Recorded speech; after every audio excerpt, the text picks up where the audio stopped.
masih berdiri di sisi korban.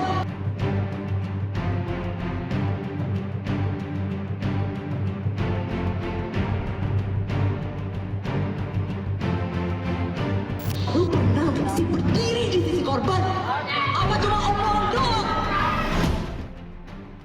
Salah satu mahasiswi Fakultas Hukum Universitas Indonesia ini tak kuasa meluapkan emosinya dalam sidang internal kasus dugaan pelecehan seksual yang dilakukan oleh 16 mahasiswa di Depok, Jawa Barat, Senin malam.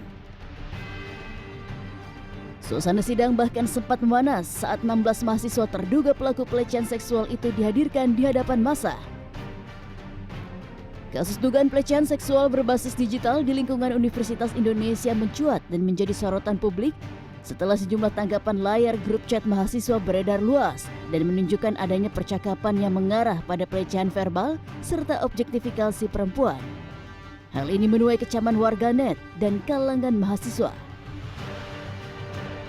Selasa petang, Direktur Humas Media Pemerintahan dan Internasional Universitas Indonesia, Erwin Agustian Panigoro menyebut, seluruh terlapor saat ini masih menjalani pemeriksaan sesuai mekanisme yang berlaku dengan tetap menjunjung asas praduga tak bersalah, keadilan, serta perlindungan hak semua pihak. Erwin menambahkan seluruh laporan yang masuk baik dari korban maupun yang difasilitasi perwakilan mahasiswa telah diverifikasi secara menyeluruh untuk memastikan akurasi fakta sebelum pengambilan keputusan. Pendekatan kami mutlak berorientasi pada pelindungan korban. Kami memastikan pendampingan psikologis, bantuan hukum, serta kerahasiaan identitas korban dijaga secara ketat. Nantinya, sanksi akademik akan ditetapkan oleh pimpinan universitas berdasarkan rekomendasi pembuktian dari Satgas PPK UI. Oleh karena itu, kami menghimbau publik untuk tidak menyebarluaskan spekulasi atau informasi yang belum terverifikasi. Mari bersama-sama menghormati proses yang sedang berjalan. Sementara itu, Ketua BEM Fakultas Hukum Universitas Indonesia Ananda Kudimas mengatakan, pihaknya mendorong Kementerian Pendidikan Tinggi turun tangan agar penanganan kasus dewasa secara menyeluruh dan bebas intervensi. Ia juga mendesak investigasi menyeluruh, evaluasi kinerja Satgas PPKS, serta penyelesaian kasus-kasus serupa yang masih tergantung. BEM FHUI juga menuntut penjatuhan sanksi tegas berupa pemberhentian status kemahasiswaan atau drop out, disertai pemblokiran status dan pencabutan hak organisasi bagi para terlapor. Kami menuntut memiliki tim khusus untuk memeriksa kinerja Satgas PPKUI. Periksa mengapa kasus 16 mahasiswa ini bisa terjadi dan mengapa banyak kasus lama yang masih menggantung tanpa kejelasan.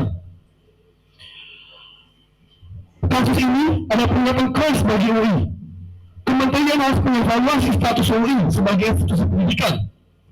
Jika terus menjaga predator seksual bebas berkeliaran di kampus tanpa hukuman. Pastikan hapus intervensi orang dalam. Sementara itu, kuasa hukum korban Timotius Rajaguguk mengungkapkan, sejauh ini terdapat 20 mahasiswa dan 7 dosen yang diduga menjadi korban pelecehan. Jumlah ini disebut masih berpotensi bertambah, mengingat masih ada pihak yang belum menyadari dirinya menjadi objek pelecehan dalam kasus ini. Timotius juga menegaskan bahwa pelaporan kasus ini merupakan hasil proses panjang yang telah berlangsung lebih dari 1,5 tahun.